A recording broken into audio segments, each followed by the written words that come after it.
All right, it is January 17th, Tuesday, 7:30. This is the Brainerd City Council meeting, and I call the meeting to order. Administrator Bergman, please call the roll. Terry. Here. Stengline. Here. Johnson. Here. Chesak. Yes. O'Day. Here. Stunek. Yep. Bevins. Here. And Bedell. Here. Please rise for the Pledge of Allegiance. Yep. I pledge Allegiance to the flag of the United States of America and to the republic for which it stands, one nation under God, indivisible, with liberty and justice for all. Okay. Put it ready. All right, item 4 is the approval of the agenda. We're looking to add one thing, and that's a presentation by Crow Wing County Energized. Is there a motion to adopt or approve the amended agenda? So moved. Second. By Stunek, second by Stengline, to approve the agenda with the amendment. Any discussion? Hearing none. All in favor, say aye. Aye. Aye. Opposed, same sign. That motion carries. We have an agenda. Item 5 is the consent calendar. Notice to the public that all matters listed are considered routine by the council and will be enacted by one motion.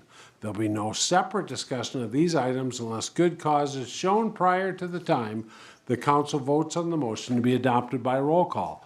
Is there a motion to adopt the consent calendar?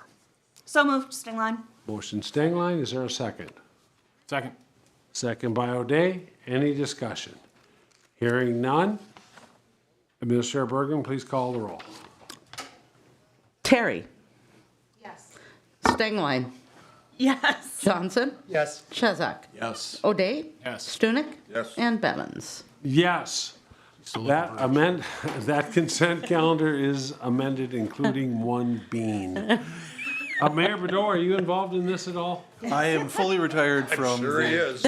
I don't know. processing as vegetables. All right. Yeah. Would any vegetables please come forth? All right. Thank you. Thank you all for letting me be here for a minute. I'm Karen with Crow Wing Energized, and I'm so honored and grateful for our cucumber, which was the vegetable of Crow Wing County in 2022.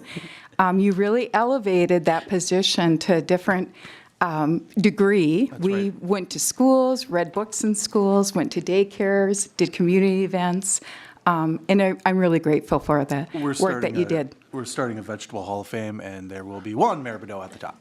Yes, yes. So there were, of course, the carrots started it all. Just saying. So Started it, but the bar was set low. exactly. I'm presenting with a picture of you reading at early childhood. Put it on the wall. So much. And I just was at Garfield School to promote our 2023 Vegetable of the Year, the green bean, in case somebody has not heard, which I can't imagine people don't know that the green bean is the Vegetable of the Year. So, and they mentioned the mayor was here last year. So we're pleased. If anybody here has a burning desire to ever dress up in a costume, it's pretty liberating to just be behind the carrot costume. Let Crow Wing Energize know. We start our campaign always at the great Crow Wing County Fair. So we'll have our 5 candidates, and if you want to participate in a debate or a talent fair, we would love to have you be involved with it. And thank you for your service. I know most of you, and honored to be here. Did you want a photo for the paper? Yeah. Dave. Yes, please. Oh, absolutely. Oh, sure. Get that cucumber. Another photo op. I was going to bring your costume, but You're misunderstanding. Oh, that'll work. Here, you go in the middle. Go in the middle, though. The term Cucumber of the retired year. means retired. I don't know. Perfect. 1, 2, 3. Perfect. Thank you, guys. Yep. Guys. Thank you. Thank you, guys. Kara, your committee's up next, so we'll take a few minutes and trash on the cucumber. Mr. Bevins, what most people don't realize is the mayor made an excellent cucumber, but nobody knows just how fast it took him to get pickled. Ooh, there you go. Second meeting, he's already throwing out daggers. He knows where the mayor belongs. Something good, like cucumber of the year or something. You did well. You made me proud. Make a lot of good things. You're gonna fit in, Jeff, I can tell already. Yep. We're just taking 2 seconds while our bean of the month gets ready to come back for PNF. Putting on her council suit. I think she should have worked the rest of the meeting. Like in the basement. Why don't you keep it on?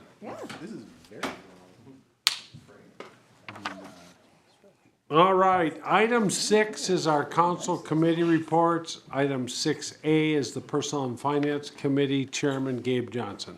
Thank you, Mr. President. We have 3 items on the agenda tonight. The first of which is the approval of the pay equity implementation. And the motion out of committee is to approve the City of Brainerd's pay equity implementation form and compliance report as attached for wages as of December 31st, 2022. Authorize Mayor Badou to sign the form.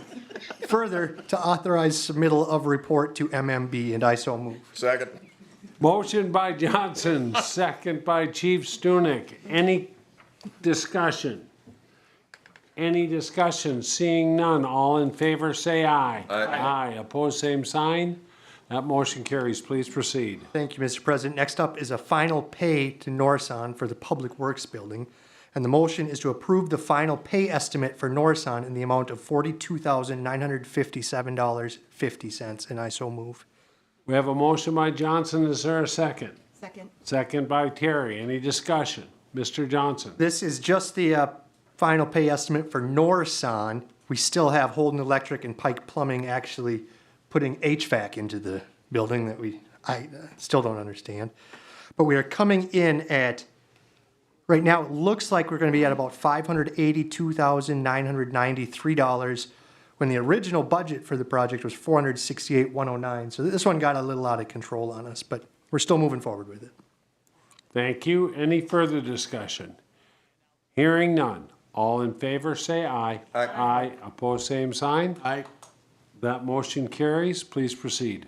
Thank you, Mr. President. The final one is just informational. We got our actual workers' comp renewal, and it is, our workers' comp is $330,287 this year. When Connie was doing the budget, she estimated it would be $329,611. So it was only off by $626. So tip of the cap to the finance department for having a good estimate for the budget. Get her a veggie suit. And that's the end of our report. Thank you, Mr. Chair. Excellent job. Item 6B is Safety and Public Works Committee Chair Mike O'Day. Thank you, Mr. President. Safety and Public Works had just 6 items tonight. First of which was an event application. This is the March for Life MCCL. The application was requesting a lane closure on South 6th for just a couple blocks for about 15 minutes. Motion coming out of committee was to approve the attached application as shown, provided MnDOT approves the lane closure, which we now know they did. And I so move. Motion by O'Day. Is there a second? Second. Second by Stengline. Any discussion? Hearing none. Seeing none. All in favor say aye. Aye. Aye. Opposed, same sign. That motion carries. Please proceed.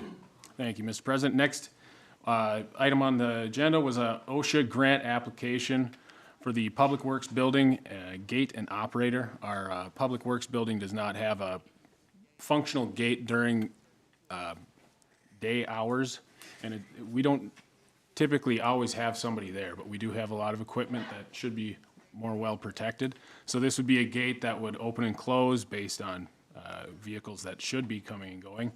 And this is just a grant to cover about 10,000 of that estimated 18,000 plus cost. Probably a little bit more because that estimate was from back in August, I believe. So it's probably gone up just like anything else. But the motion coming out of committee was to approve staff to apply for the OSHA safety grant for installation of a new gate and operator at the Public Works facility. I so move. Second. We have a motion by O'Day, a second by Chesak. Any discussion? Any discussion? Hearing none. All in favor say aye. Aye. Aye. Opposed, same sign. That motion carries. Please proceed. Thank you, Mr. President. Next was a review of the Brainerd City Code noise-related issues regarding snow removal.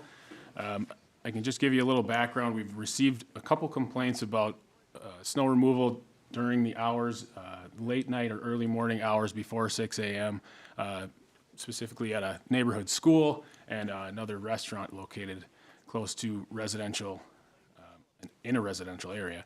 Our code says that no power equipment can be operated until about 6:30 a.m., 8 a.m. on the weekends.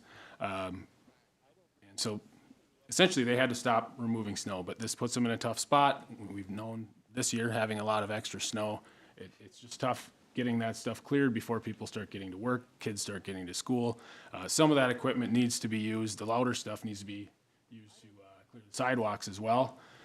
And so motion coming out of committee and recommendation from staff was to authorize staff to recommend drafting an ordinance amending and exempting power equipment for the purpose of snow removal from Chapter 20, Section 2014.05, outdoor power equipment of the city code, and I so move. Second. Motion by O'Day, second by Stingline. Any discussion? Mr. Bedeau, Mayor Bedeau. Yeah, my question on this is, are we differentiating between plows and equipment? Is the plow considered equipment, or is that not power equipment? So plows are considered with staff interpretation as different than equipment. So that's separate. That would be allowed kind of at all hours for clearing. So this would really be for snow blowers, leaf blowers that are used to clear sidewalks, brush attachments for John Deere tractors. So it's really pertaining to that part of the power equipment for snow removal.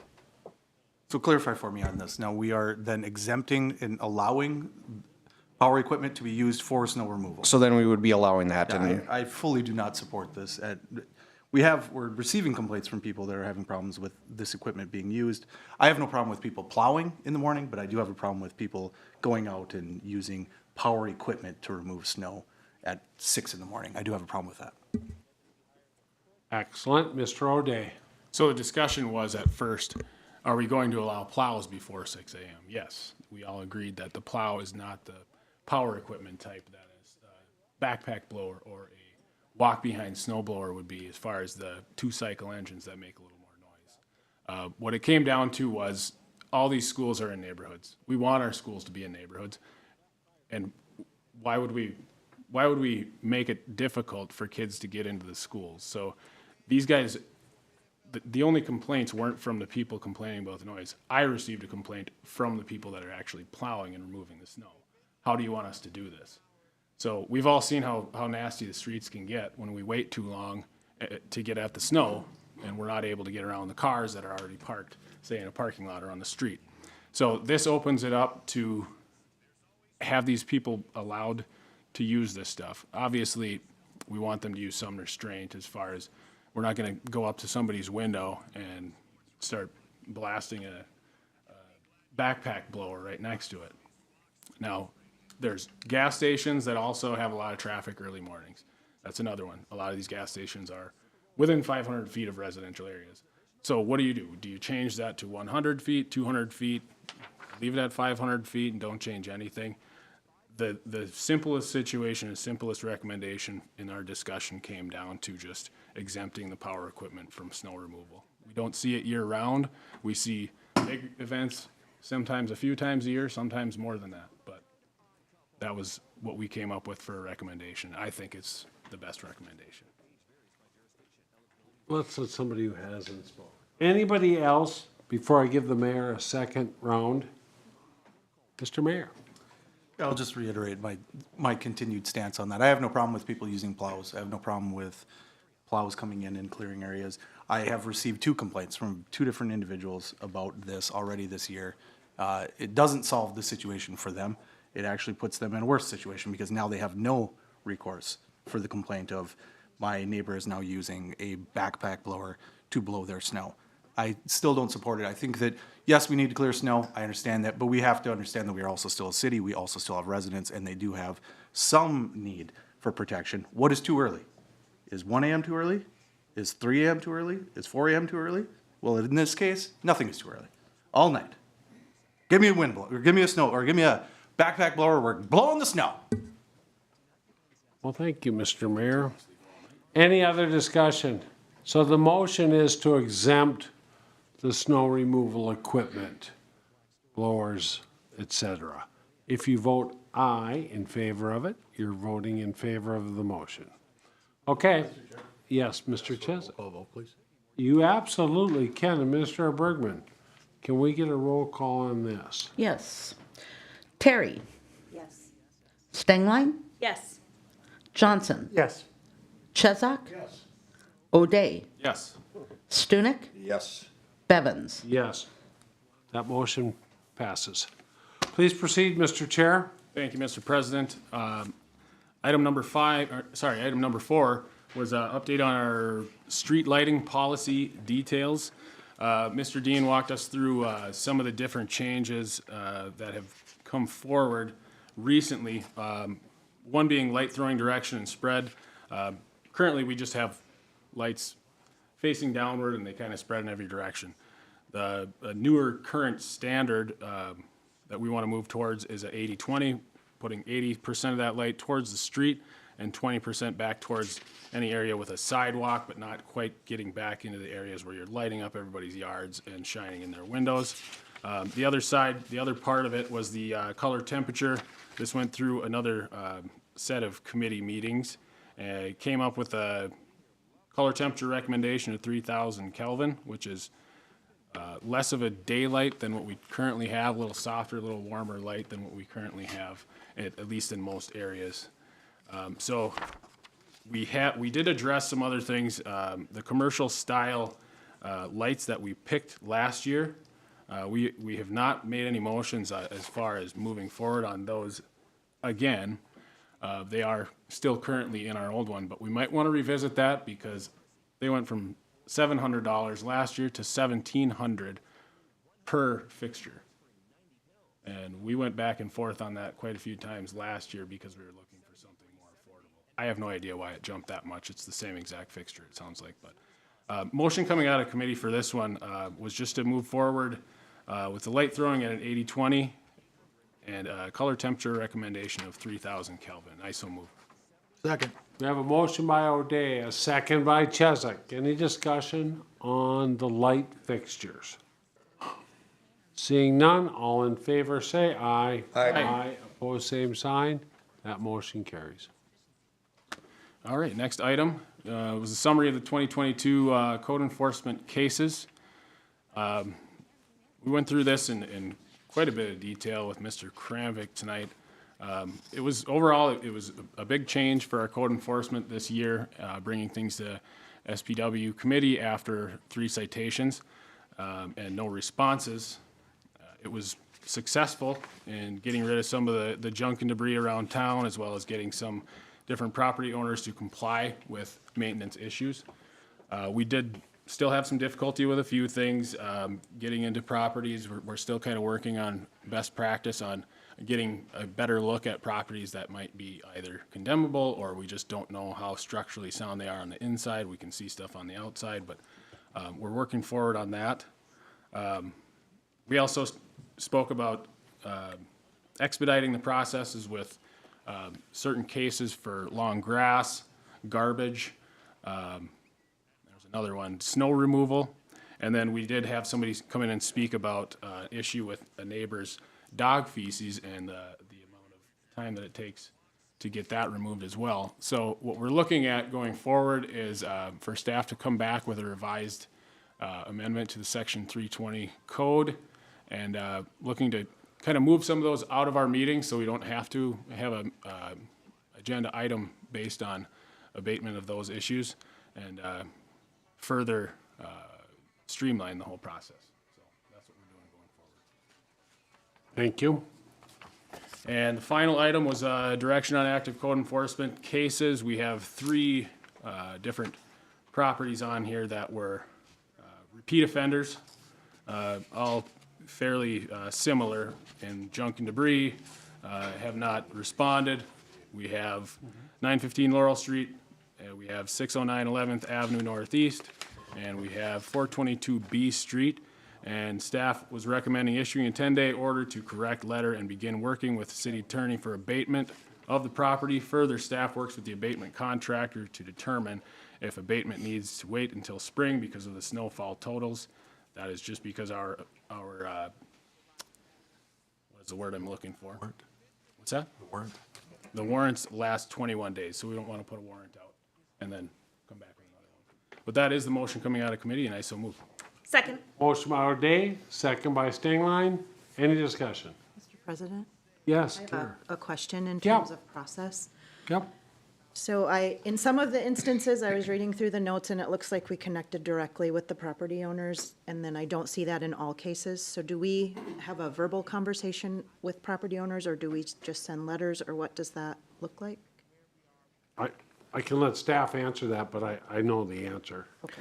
Yeah, so the ones that go to safety and public works are probably 99% they haven't contacted us. Or they have contacted us and then kind of drop off and don't correct the issue. So those are the ones that have gone through the notice of violation, and then it's essentially 10 days to correct it, and then a citation in the 100, then a 200, and then a $300 amount. So those are the ones that go to safety and public works if the issue still has not been corrected, and that's where staff brings a recommendation, safety and public works reviews it, and then gives a recommendation for staff. So the ones that certainly have reached out and are willing to work or have made progress on properties, those aren't ones that, we give time extensions for them. We void citations if they're cleaning things up. Those are not the ones that go to safety and public works. Mr. President? Yes, So Kara. the initial contact would be a letter, Yep, so, not a phone call? yep, because we don't really have numbers for everyone. Sure. If it's potentially a rental property where we know someone, we would at times reach out for something like that. But most of the time, we don't have a phone number. It's getting the contact letter information from Crow Wing County's GIS map, and then we send a letter out. Mr. President, one more. Yes, go. I was just wondering, because sometimes I'm wearing my social service hat now, it could be a mental health issue or disability issue. So are we cognizant of some of that? Obviously, we're not going to know every case, right? And then provide resources or try and help to make connections? That is something we would certainly like to do in the future. I know I was part of a housing summit. That was about a month ago, and certainly for people that either can't fix things, we do have a number of people that do call in when they can't fix something, and we certainly work with them, try to give them all summer to work with it. But we do send out now with our property maintenance issues for things like soffit and roofs, information from the HRA for potential grant funding or no interest loans for some of those properties as well, depending on their income status. So we certainly reach out to people with that, give them options for that. If there's anything else we can do, I'd certainly be open ears to send letters out as well. Thank you.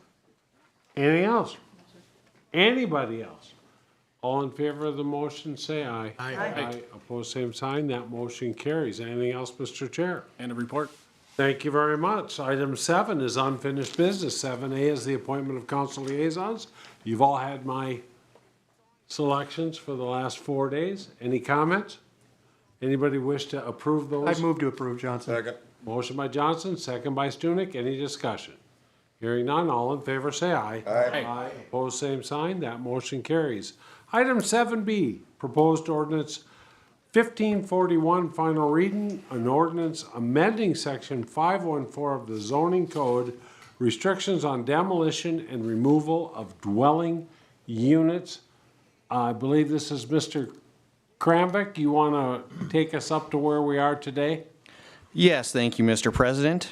So ordinance 1541, the primary verbiage to this is, except as provided in section A of this chapter, no permit shall be issued to allow the demolition of a dwelling unit in the TN1, TN2, CN1, or CN2 zoning districts unless a building permit is also issued at the same time to authorize construction of a replacement dwelling unit, or a commercial new construction or remodel permit is also issued at the same time to convert or replace a dwelling unit to a commercial unit in the TN2 district. And then the change from proposed ordinance 1539 to this one is city council approval has been granted through a conditional use permit or interim use permit for an alternative use of the property. So that's the primary difference from ordinance 1539, which failed. There was much discussion from this in the planning commission. They ultimately decided to recommend not adding extra conditions to this, which could have potentially, you'll see the strike through it, put parking lots in there, but they did recommend to simplify this because it was still going to be reviewed by City Council as well as Planning Commission. So with that, I did provide 4 pages here of our Brainerd zoning code, which talks about the issuance and the review for granting conditional use permits. So the first part is within our administration, rules and administration of conditional use permits. So the first 2 pages are essentially something that we have to look at for every conditional use permit that comes before the city of Brainerd.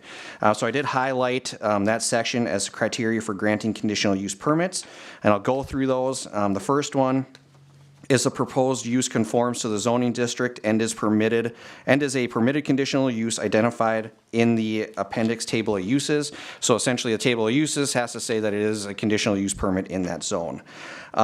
Number B is the proposed use meets the regulations and standards established in this ordinance.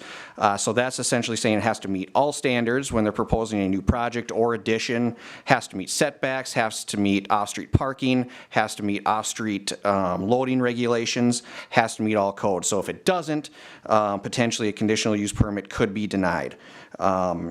Next one is the proposed use shall not involve any element or cause any conditions that may be dangerous, injurious, or noxious to any other potential properties. Again, if this was found the case, there could be a potential denial of the conditional use permit or other conditions attached to the conditional use permit to help protect any neighboring properties. Next one is the proposed use shall be site-oriented and landscaped to produce a harmonious relationship of buildings and grounds to adjacent buildings and properties. Next one is the proposed use shall produce a total visual impression and environment which is consistent with the environment of the neighborhood. Next one is proposed use shall organize vehicular access and parking to minimize traffic congestion in a residential neighborhood.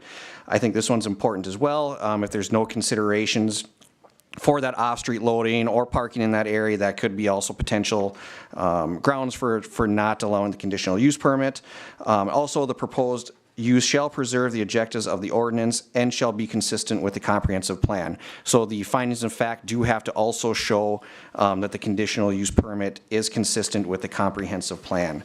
So with that, if it does meet all the criteria within the findings of fact, at that point, conditional use permit should be allowed based on the findings. But if for any reason it doesn't meet those conditions, that is grounds for potential of recommending denial of a conditional use permit. The second 2 pages, I just wanted to highlight a couple different types of uses that could potentially be allowed in residential areas. One's commercial daycare facilities and one is nursing homes. You can see one's a little bit larger than the others, but these would be conditions that if somebody were to propose, say, a nursing home extension in a residential area, they would also have to meet this as part of the conditions. So with that, just wanted to kind of explain that conditional use process and what it would take for city council approval has been granted through a conditional use permit or interim use permit for an alternative use of the property. With interim uses, they have to follow conditional use permit process as well. So it's the exact same process for interim uses. So with this, I do also want to point out that this ordinance, when in effect, would repeal ordinance number 1540, which was just passed at the last council meeting. The wording on this is that this ordinance, when in effect, repeals ordinance number 1540 in the event that ordinance number 1540 was approved by city council. If this ordinance is passed, this one would go into effect January 29th. And with that, staff's recommendation is a motion to conduct the final reading of proposed ordinance number 1541. Note a vote to dispense with the actual reading of the ordinance must be unanimous. Second, to hold a public hearing on proposed ordinance number 1541. And third, a motion to adopt proposed ordinance number 1541 and ordinance amending section 515-4 general building and design standards. I can certainly answer any other questions. Any questions of staff regarding proposed ordinance 1541? Any questions? I just have a quick question. You may, Mr. O'Day. Did this go back through the Planning and Zoning Commission?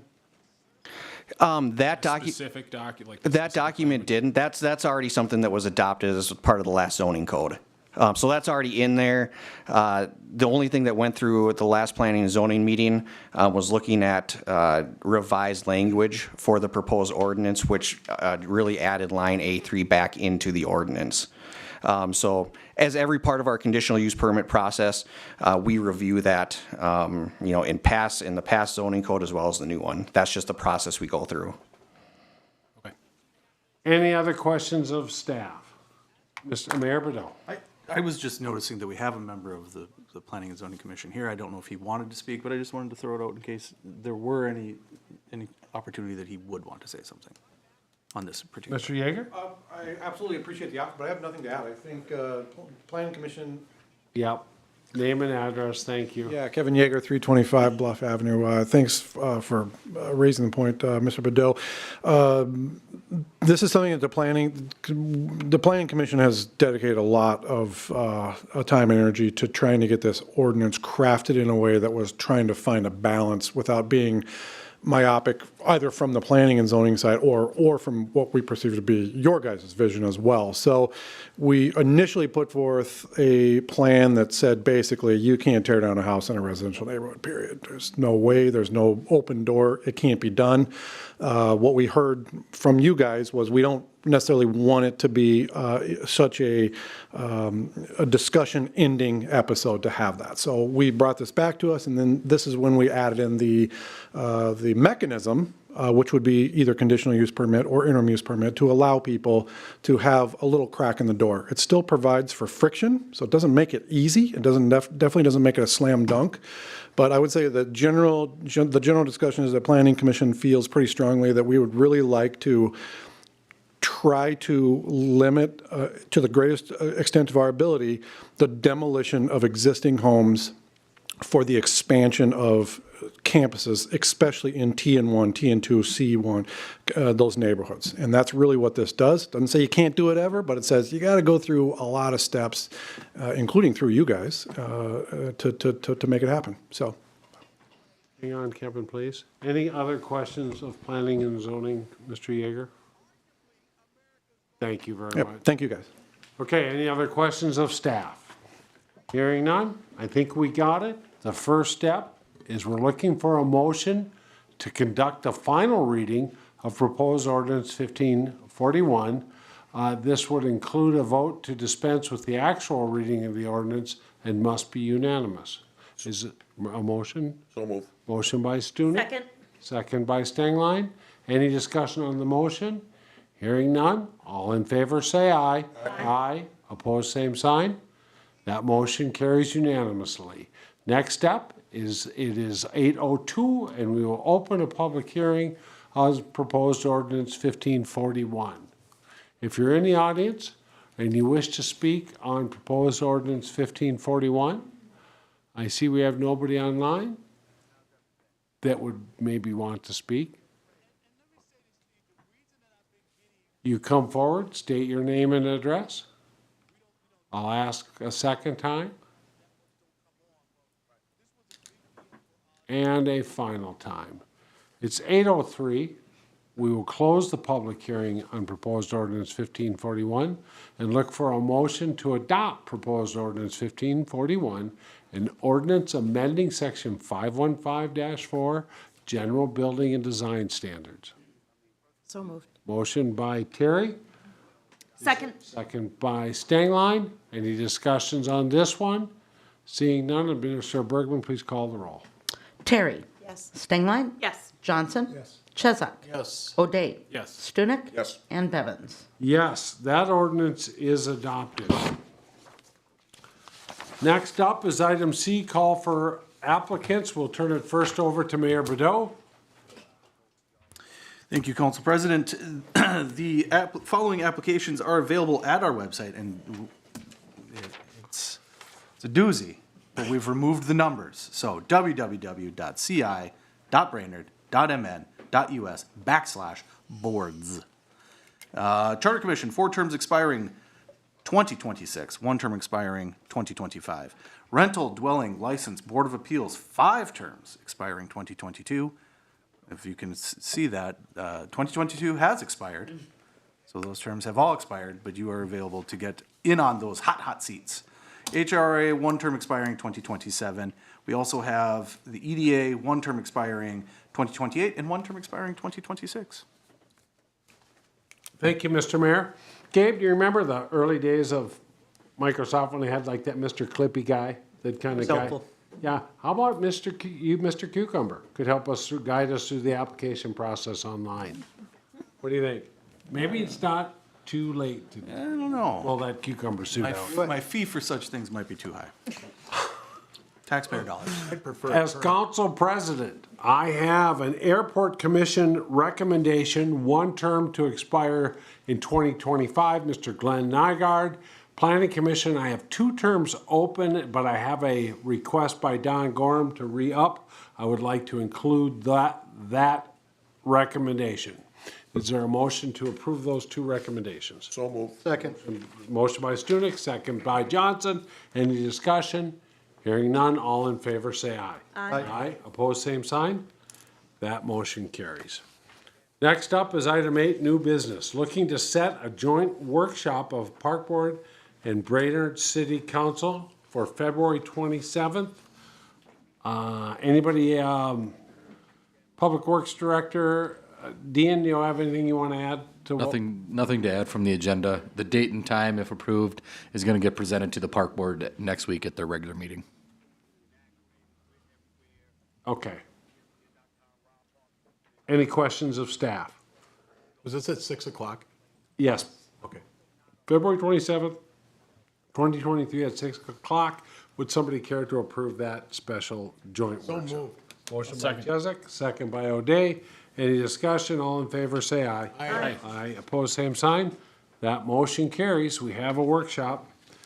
And item 8, new business B, discussion on amending city code section 900.08, chickens. Who wants to talk about this one? Mr. Kramvik. Yes, thank you, Mr. President. So City Council did direct staff to review Section 900 of the City Code, specifically regarding the number of chickens allowed per residential property. Staff did research 9 other central Minnesota communities and have provided information regarding their animal ordinances in the attached document. So after staff review, we did see that Brainerd City Code allows for potentially a combination of cats and dogs more than what other communities allow for. With the combination of 4, it would potentially allow for 4 dogs on a property. A lot of other communities that did have a maximum number allowed for a maximum of 3 combined animals. Other ordinances that did have numbers to it potentially distinguish the number of dogs versus cats. Maybe two dogs and 2 cats were allowed per ordinance. So with that, some of the other analysis that staff looked at is municipalities setting a maximum number of chickens per property. So most of these other cities separated their chicken ordinance from their animal ordinance. So it wasn't figured into the same number of animals that were allowed per property. So the number of potentially 3 chickens or 4 chickens were separate from each property. So with that, staff does recommend allowing any combination of 4 dogs and 4 cats, or any combination of 3 dogs and cats with a maximum of 4 chickens per residential property. So this was based on staff research. And with that, staff certainly could present this as a first reading at the February 6th City Council meeting. So in addition to this chicken ordinance, staff is also recommending potentially a full review of Section 900 of the City Code. So staff was approached this past summer about potentially allowing ducks on the property. So after a thorough review, I myself did not know a lot about this, but after a thorough review of this, it does look like ducks can also be raised for eggs on properties, could potentially be easier to raise than chickens. So there was certainly some evidence that was in favor of ducks. ordinance. I did ask this residents to potentially come to council to speak about it, reach out to their council member. I don't know if they did that or not, but I didn't see that at city council. So that could be something that we also look at. Staff also spoke with our animal control officer for input on section 900. So he stated that there are contradictory ordinances within the section, and the code is also potentially in need of revisions to the dangerous dog section. So with that, staff does recommend a complete review of City Code Section 900 and present a draft ordinance to City Council at a later date. So this would be potentially a separate motion from what the chicken ordinance would potentially read. With that, I can certainly answer any other questions. Any questions? Mr. Johnson? Yeah, Mr. President, would it be premature to just making the motion tonight to allow a maximum of 4 chickens or ducks onto the property? I don't think it'd be premature at all. I think it might be great help to staff. Are you including that as part of the total 4 animals? I like the recommendation of 4 dogs and cats or 3 dogs and cats and a maximum of 4 hens or ducks. 4 of the ducks or chickens is 1. Yep. I think that's great. Anybody have any thoughts on that? Mr. O'Day? Sorry. I agree. I actually would be more open to even just not even counting them as pets because they're not pets. In my opinion, they're food and they make food. So it's a completely different situation. But I think all of us got a email from somebody regarding getting permission from your neighbor. And I don't think that's always the best way to go about it. Some people, their neighbors are through the woods and not even anywhere near them, so the situation may vary. And I don't know if the code addresses it, but if the chickens are, at least penned in or fenced in, not to say caged in, but they have a coop to stay alive, usually, and they're not coming into the house usually. I don't know. I mean, I guess that's up to the person. But if these animals are at least fenced in to an extent, then what does it have to do with the neighbor? That's all. Okay. I liked Mr. Johnson's comment. You crafting the ordinance for Mr. Kramvik, I don't think is necessary. Okay? Mr. Johnson, what did you think about 4 chickens and 4 other pets? I would be fine with that. I just kind of people want 4 chickens. People have been asking me for chickens. I want to give the people chickens. I hear what you're saying. So, Mr. O'Day, that seemed okay to Mr. Johnson. We're not looking for a motion. We're looking for direction to staff. However, all the rest of the stuff you said would become a long debate in my mind. That was the same long debate we had the first time. So I would prefer not to do that tonight and keep it to the number of animals. And let's see what Mr. Kramvik has to say. I would be willing to bet most of the chickens in the city of Brainerd had proximity neighbors. Anyway, don't know for sure. Any other comments on Mr. Johnson's comment regarding the number of animals? I have a Mr. question. Chesak? I understand there has to be a coop or some sort of shelter. Is that correct, Mr. Kramvik? That is correct. Okay, and then is there if they have their entire yard fenced in, can they use their entire yard? Am I mistaken? I don't think that's the case, is it? I don't believe the coop and run are part of containing the chickens. Thank you. Okay. Any other comments? Mr. Mayor? More of a comment than anything. If these chickens become unruly and become noisy, can we just consider them as snow removal equipment so that we Yeah. can just allow it at all times? Oh, okay. Send out the cucumber No, the green bean. or the green bean. They become roasted chickens and Okay, Mr. Kramvik, we've also had requests since I've been on the council for goats, pygmy goats, mini pigs. Don't want to miss this opportunity. Just a reminder that there's other odd animals that could be argued as food. Can you eat potbelly pigs? Yeah, you can eat a cat. Anybody who hasn't spoken? All right, Mr. O'Day, round 2. No, I was just saying I would vote yes for goats. Okay, well, there's goats and then there's pygmy I got a lot goats. of buckthorn. Anyway, I was just reminding you, Mr. Kramvik, it's not quite so simple. When you start saying the whole ordinance, we have had people that have asked for those things in the recent past. All right, hearing no more discussion, do you feel comfortable with the guidance you've been given this evening? It sounds like 4 and 4 seems okay. So Nobody's- it Chickens does, and ducks. is it 3, yeah, so it's 4 and 4, not 3 and 4? 4 pets and 4 food-producing fowl. That sounds So I good. can What have we 4 would probably deer look there, into is, Food-producing fowl, F-O-W-L, not your yard, F-O-U-L. so we do have ordinances for what chickens need. If we do want to add ducks to that, we would do research as staff to figure out what they would need for property to That's put what in we're the asking. ordinance. We'll Yep, give and you then. the green light. Yeah, and then the second thing that was brought up was talking about neighbors' consent. So I'd have to look at it, but I believe the bee ordinance deals with it slightly different. You do have to get neighbors' consent for beehives. If a neighbor does not want to consent to it, it is brought before city council for review. So that could be a potential option for chickens. If a neighbor doesn't sign off on chickens currently, it would just be shut down as a permit. So that it could be similar to what we have to bees, if that's something that council's interested in. Mr. O'Day. How many bees do we allow per We allow a certain number of colonies per square footage of property. entire colony? Yep. We're gonna limit poultry. And we have a We have couple geese, permits, too? active permits for those. Food producing. What constitutes a colony of bees? Is there a number? He doesn't know. Is there a You num- know? Is there a number? I do not know the number of bees. I think it's essentially a, Okay. This isn't even part of the ordinance. No. Forget the bees. Okay. We had an All right. 8:25 target time. I think we've got this direction to staff where it needs to go. Let's go on to item 9.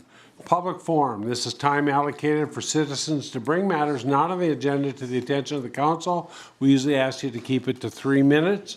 I will open the public forum at 8:16 and ask if anybody in the audience or online wishes to bring something forward to the council this evening that we have not discussed.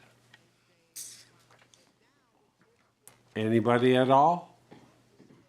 Third and final call, it's 8:17. I will close the public forum and go to item 10, staff reports. We'll start over with our HR Director, Schubert. Nothing to report. Attorney Langle? Community Development Director, Kramvik. yes, thank you, Mr. President. I just want to touch base on the 2 topics we'll be discussing at the next Planning Commission meeting. So the first one will be reviewing the lighting ordinance. The recommendations to Planning Commission were based on the work group discussion that we did hold a couple weeks ago, reviewing potentially reducing light pollution within the city of Brainerd, and then also going to potentially a 3,000 Kelvin temperature for commercial and private properties. The second item that we're bringing is kind of a work list of items for code review. Some of those include items that were not thoroughly reviewed. It's kind of the first, as part of the zoning ordinance change. One of those would be potentially looking at our parking ordinance. Our prior ordinance, as well as our new one, is pretty similar with that in that respects. We did have our intern this past year really look at what's allowed per property. So we'll be potentially bringing this back to council to start the parking commission, potentially based on planning commission's recommendations to take a thorough review at this item. So with that, that's everything I have. Thank you. Mr. Dean, City Engineer, Public Works Director. Nothing to add, Mr. President. Finance Director Hillman. IT Director Strong. Nothing? John, anything from the Police Department? Nothing to add. Eric Charpentier, online from the HRA. Nothing this evening. Thank you, and Administrator Bergman. Thank you. Just 2 brief items. Attended the emergency management training that was held on roles and responsibilities last week. Members from the state came up and provided some training. I thought it was a very good overall training on roles and responsibilities. Just a reminder that the next training will be on February 8th. That is on state and federal disaster assistance. And then secondly, I had the opportunity to meet Senator Smith, who visited the Brainerd YMCA. Senator Smith supported the YMCA's application for congressionally directed funding. The Y will be receiving $600,000 to support the child care project at 703 Oak Street. Thank you. Next up, the Honorable Mayor Badou. Purdue, yeah. Thank you. I just have one item tonight. A couple of years ago, I had a lot of leaves fall into my yard. And so I made the purchase of one leaf blowing apparatus, otherwise known as a leaf blower, power equipment. I would just like to offer to all of the council members sitting here the complimentary snow removal of their yard from the hours of 3 a.m. and 4:30 a.m. anytime you would like. I'll come on over with that snow blower and get right outside your window. End of report. Thank you, Mr. Mayor. Council member reports. We'll start down on the end with the new guy, Mr. Chesak. Thank you, Mr. President. As a child, I was growing up with chickens my dad raised, and we caught them for eggs and for their wonderful tasting meat. And I learned how to clean them, and I cut open a gizzard to clean that, and I found a marble, and you should have seen the shape of that marble after being ground up in a gizzard. Thank you. Oh, my God. I don't know if I want to hear any more reports. Ducks are also a wonderful animal. They are feathery, friendly, and fun, and they're wonderful tasting as well. That's all I have. Thank you. Alderwoman boy. Stengline. I have no recipes for duck, so I have nothing to share tonight. Thank you, Mr. O'Day. Set it and forget it. My wife's favorite recipe. You don't need to wrap that duck in bacon. You put it on the rotisserie, you baste it. You put it's. I'll give it to you. Looks like we'll be having more ducks. Also, I will like to bring to the council's attention that I also have a backpack blower, and I never use it for snow removal. Not once, ever. I ever used it for snow. Have you tried the cucumber suit? No, I don't like cucumbers very much. But Borrow it my snow is today, so you can use it back. removed well. Anything else? I have nothing to add. Chairman Johnson. Yeah, two things. One, I just want to thank staff and the city council for helping fight the good fight during this egg apocalypse on the chicken thing. Let's go with. But I have one thing. It's a public safety concern I have, and I've received a couple complaints about it. And it's Norwood Street from 13th Street to 16th Street in Southeast Brainerd. This is a street that dozens of buses drive down every day. This is a street that dozens of school children walk home on every day. This is the street that every single parent who drops their kid off or picks their kid up from Harrison School drives down every day. There are a lot of residents there who park on the streets, which has been a big challenge for the street department this year. And it's gotten to the point where it's barely one lane of traffic. And it's absolute chaos in the morning and in the evening. The traffic isn't on Oak Street anymore. The traffic has been moved to Norwood Street, and I think we need to prioritize keeping Norwood Street clean from curb to curb all season long, no matter what. I'd like the police department and the street department to post no parking this week and get the cars off the street and get it plowed curb to curb so we can get 2 lanes back on Norwood Street. This is a serious, serious safety hazard right in our own community, right next to one of our schools. So I'd like to see that get fixed this week when we're in the 20s. Thank Can we do a you. motion on that, Mr. President? No. Anything else, Mr. Johnson? Okay, we're going to skip to Mr. Stunek so we can end. I may With have our- something very important to No, I'm not skipping you completely. We're just bookending you and Mr. Chesak. You're skipping me? No, you're up. I have nothing. I can't top any of this. Kara Derry. We wanted to end with you. Thank you. The best for last, Sort of. obviously. Just a quick question on our committee appointments. Is it our responsibility to reach out to those folks? Like I'm on the ARB, so should I reach out to the ARB to let them know I'm the person? I think staff handles that, yes? Mr. Chair, and yeah, what we'll do is we will send that list to all of the commissions and boards to let them know who is appointed as their liaison. I have nothing else to add. Thank you very much. We're looking for a motion to adjourn. So move. Motion Stunek, second by Oh. Chesak, was it? Somebody over here. Mr. O'Day. Motion by Stunek, second by O'Day. All in favor, say aye. Aye. Opposed, same sign. Connie wins